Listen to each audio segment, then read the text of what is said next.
They tell you that the wilderness is healing. They talk about the silence of the woods as if it's a gift. But anyone who has spent real time alone in the deep backcountry knows the truth. Silence isn't an absence of noise, it's a presence. It's a heavy, suffocating weight that presses against your eardrums, making you hyper-aware of every snap of a twig, every rustle of a dry leaf.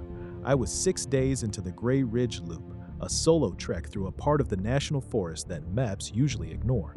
The fog had rolled in around noon, a thick, wet blanket that reduced the world to a 10-foot circle around me. It was disorienting. The trees looked like skeletal fingers reaching out of the mist, and the trail was nothing more than a dark vein of mud cutting through the gray.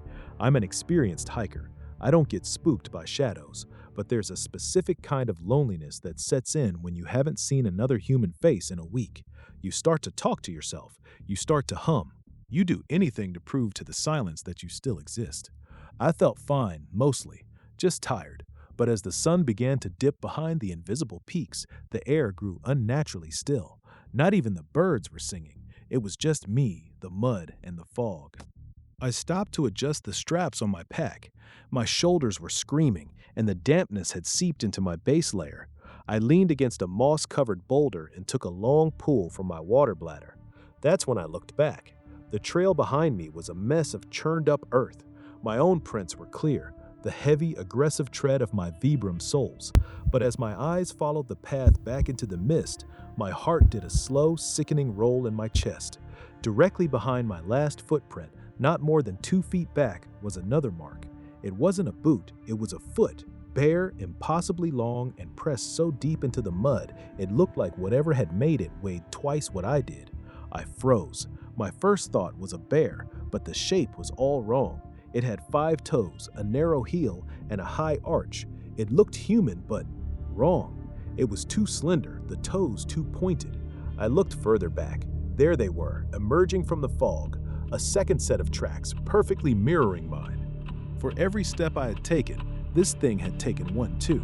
It wasn't just following me, it was stalking me, and according to the tracks, it was standing right behind me just seconds ago. I didn't scream, I didn't run. In the woods, running makes you pray. I tightened my pack, gripped my trekking poles until my knuckles turned white, and I started walking again. I told myself it was a hallucination, isolation-induced psychosis. But then I heard it, crunch. That was my boot.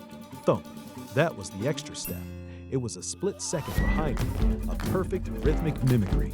If I sped up, the thump followed suit.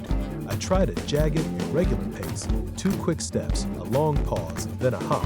Crunch, crunch, thump, thump. It didn't miss a beat. It was as if my shadow had gained mass and was hitting the ground with the weight of a lead coffin.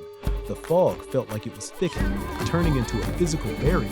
I could feel eyes on the back of my neck, not the predatory gaze of a mountain lion, but something more analytical, something curious. I felt a cold sweat break out. Despite the freezing mist, it was playing with me. It wasn't just following, it was learning. It was matching my gait, my rhythm, the very way I moved through the world. I began to wonder, if it could match my footsteps so perfectly, what else could it copy? I couldn't take it anymore. I had enough. I stopped dead in my tracks. I didn't breathe. I didn't move a muscle. I squeezed my eyes shut and listened. For a moment, there was nothing, just the blood rushing in my ears and a distant drip of moisture from the pines. Then I heard my own breath, a ragged, shallow exhale. And then I heard a second breath, then a third, then a fourth. I was hyperventilating, my lungs working double time. But then, just as I finally managed to hold my breath, to truly trap the air in my lungs, a fifth breath pushed through the silence. It was right behind my ear. I could feel the cold, damp draft of it hitting the hairs on my neck. It smelled like wet earth and old, stagnant water. It wasn't a hunter waiting to strike. It was a mirror waiting to be looked into. My legs felt like jelly, and the adrenaline finally overrode the paralysis. I didn't move. I bolted. I sprinted through the mud, the branches tearing at my jacket, my lungs burning. And behind me, the thumps weren't just steps anymore. They were a frantic, heavy gallop, perfectly synchronized with my own panicked heartbeat. I tripped. A root caught my toe and I went down hard, sliding through the slick gray mud. I rolled onto my back, gasping, my headlamp cutting a frantic arc through the mist. It was standing there, 10 feet away. It was wearing my red Patagonia jacket. It had my mud-stained hiking pants. It even had the same frayed strap on its backpack, but it was too tall. Its limbs were stretched, its joints bending at angles that made my stomach turn.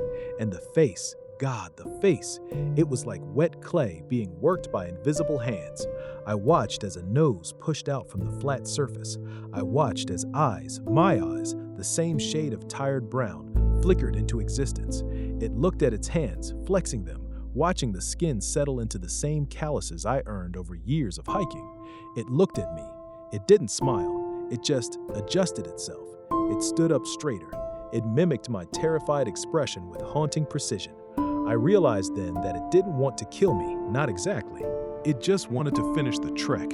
It wanted the life I was too tired to carry anymore. I'm still out here in the woods, or I think I am.